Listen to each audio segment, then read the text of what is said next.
Queridos oyentes de Radio San Giovanni, la radio eucarística, hoy vamos a detenernos en un momento decisivo que no ocurrió en la tierra, sino en el cielo. Un instante en el que, tras la caída de los ángeles rebeldes, se proclama una victoria que marca el inicio de la historia de la salvación. Se escuchó una gran voz que resonó en el cielo. No es una voz cualquiera. Es la voz del Verbo, el Hijo de Dios, que habla en nombre de la humanidad, que aún no ha nacido, pero que ya ama, que ya defiende. Esa voz anuncia que el mal ha sido expulsado y que el poder del mal es limitado, que el camino de la salvación queda abierto. Aquí no se habla de castigos sin sentido ni de triunfo por la fuerza. Se nos muestra cómo Dios responde a la soberbia con humildad y cómo responde a la violencia con entrega y cómo responde al odio con misericordia. Se decide que el Hijo se haga pequeño, que viva pobre, que muera rechazado y que de ese modo vence. Se proclama un reino que no se construye desde arriba, sino desde abajo, con mansedumbre, con justicia, con perdón y con fidelidad hasta el final. Esos son los pilares. Es la clave para entender nuestra propia lucha, nuestro sufrimiento y nuestra esperanza. Escuchemos lo que nos explica Madre Ágreda, porque lo que aquí se decide sigue teniendo consecuencias a día de hoy. Así pues, continuamos con el capítulo 9 de la gran obra mística Ciudad de Dios. Sor María de Jesús de Ágreda, Madre Ágreda, nos relata que es muy difícil expresar con palabras humanas lo que ocurrió en aquella gran batalla celestial, porque se trató de un enfrentamiento entre los espíritus angélicos cuya naturaleza y modo de actuar supera con mucho lo material y lo visible. No fue una lucha exterior, sino una confrontación radical entre dos realidades opuestas, la verdad y la mentira, la luz y la oscuridad, la bondad y la malicia. El resultado estaba muy claro. Los ángeles rebeldes no pudieron vencer. La injusticia, la mentira y la ignorancia nunca pueden vencer a la verdad, a la equidad y a la luz de Dios.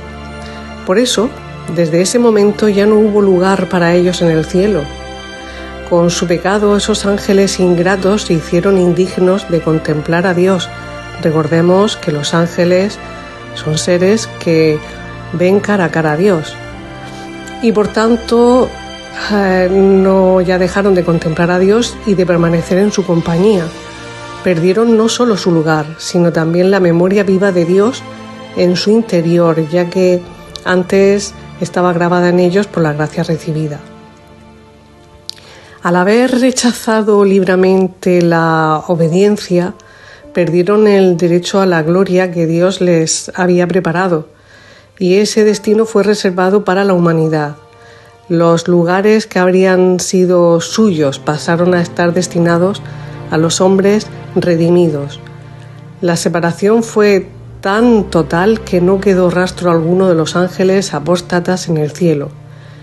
Jamás volverán a tener parte en él.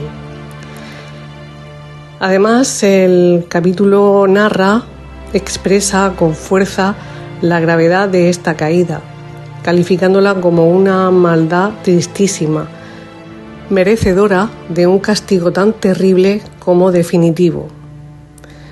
Posteriormente se describe la expulsión final.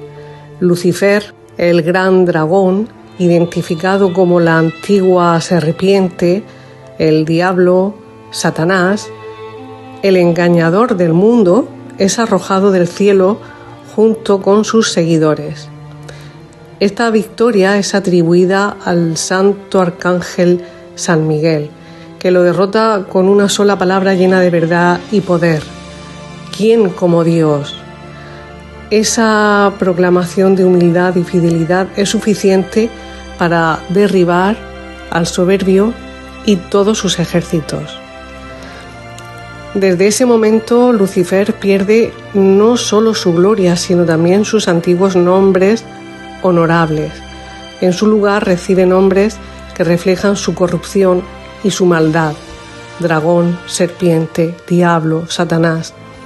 Cada uno de estos nombres da testimonio de su pecado y de su voluntad de engañar y pervertir a los hombres, que a día de hoy continúa haciéndolo. Se señala que aquel que pretendía herir y engañar a las naciones es arrojado a lo más profundo, al lugar del castigo eterno. Su tormento no es solo externo, sino también interior. Su propia conciencia se convierte en gusano que lo roe sin descanso. Así se cumple plenamente lo anunciado por el profeta Isaías. El que quiso elevarse por encima de Dios fue hundido en la más profunda humillación. Él mismo lo hizo. Después de la gran batalla celestial, el cielo queda purificado. Los ángeles rebeldes han sido expulsados y los ángeles fieles contemplan nuevamente la gloria de Dios, ahora de manera más plena. Los buenos ángeles aparecen victoriosos y gloriosos, mientras que los rebeldes reciben su castigo justo. En ese momento solemne se escucha una gran voz que resuena en el cielo, proclamando el triunfo definitivo de Dios.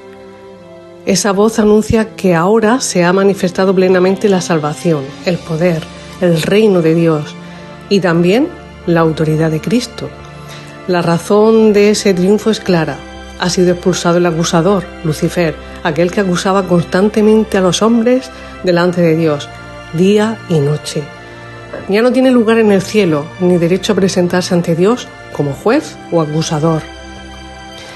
Esa voz que resuena en el cielo es la voz del Verbo eterno, el Hijo de Dios, y que fue entendida por todos los ángeles santos.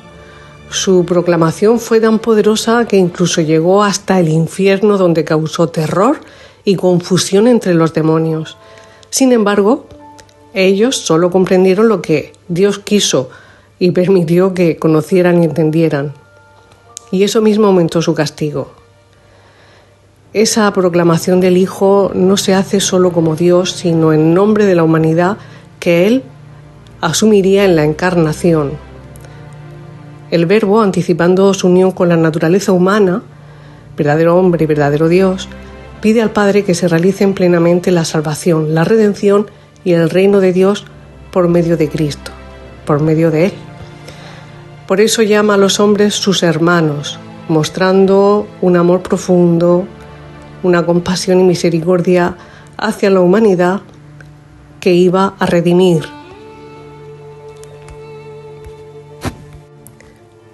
Un dato importante: Lucifer es llamado acusador porque incluso antes de su caída ya despreciaba a la humanidad, despreciaba al hombre con soberbia, mientras aún gozaba de la gracia.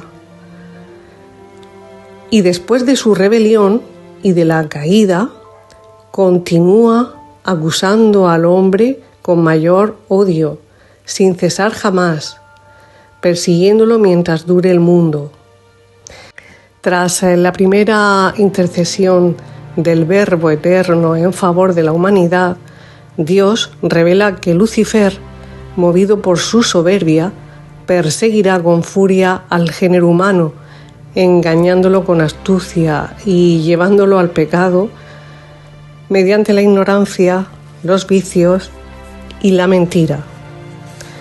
Pero, sin embargo, Dios deja clara una cosa: que el pecado y la soberbia están infinitamente alejados de su ser y de su voluntad. Ante esta situación, la Santísima Trinidad decide levantar el triunfo de la virtud y la santidad.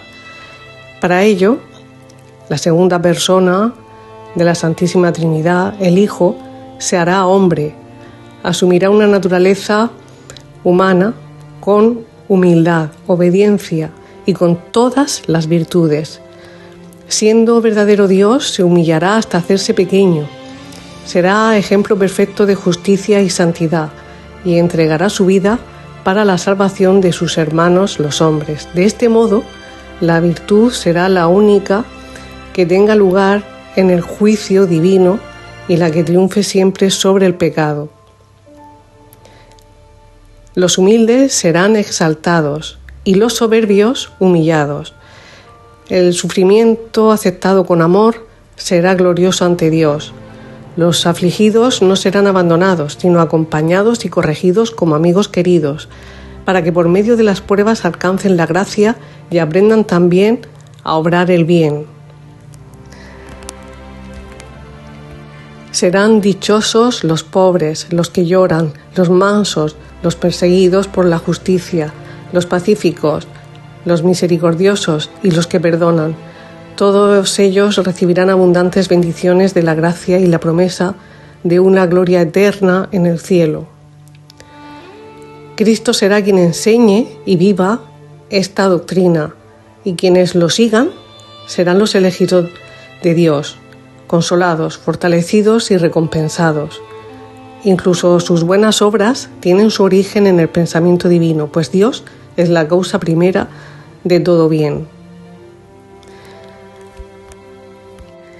Dios permite también que en este mundo los malos opriman a los buenos, no porque apruebe la injusticia, sino porque esas pruebas se convertirán en corona para los justos y en condena para los soberbios si no se arrepienten. El que causa escándalo será responsable de su culpa, pero bienaventurado será quien lo padezca con fidelidad. Dios siempre saca un bien de un mal. Así los humildes serán despreciados por los hombres durante su vida terrena, pero después serán exaltados y colocados junto a los ángeles, ocupando los lugares y la gloria que los ángeles rebeldes perdieron. En cambio, los soberbios, que rechazaron la humildad y la verdad, se condenarán a sí mismas y reconocerán eternamente la insensatez de su proceder. El plan de Dios siempre responde al mal con amor, al orgullo con humildad y a la violencia con entrega.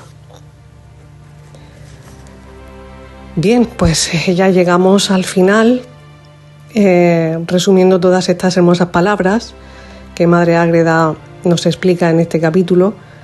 Nos enseña que el orgullo conduce a la ruina, mientras que la humildad y la fidelidad a Dios son invencibles. La victoria del arcángel San Miguel no es solo una derrota del mal, sino una proclamación eterna de que nadie puede compararse con Dios y de que la verdad y la luz siempre triunfan y siempre seguirán triunfando. La expulsión del mal del cielo abre el camino de la salvación del hombre. Que Cristo triunfa no solo por su poder, sino por su amor, llamando hermanos a aquellos por quienes entrega su vida. En el próximo programa terminaremos de explicar el capítulo 9 de esta maravillosa obra mística Ciudad de Dios. Hasta el próximo programa y que Dios los bendiga.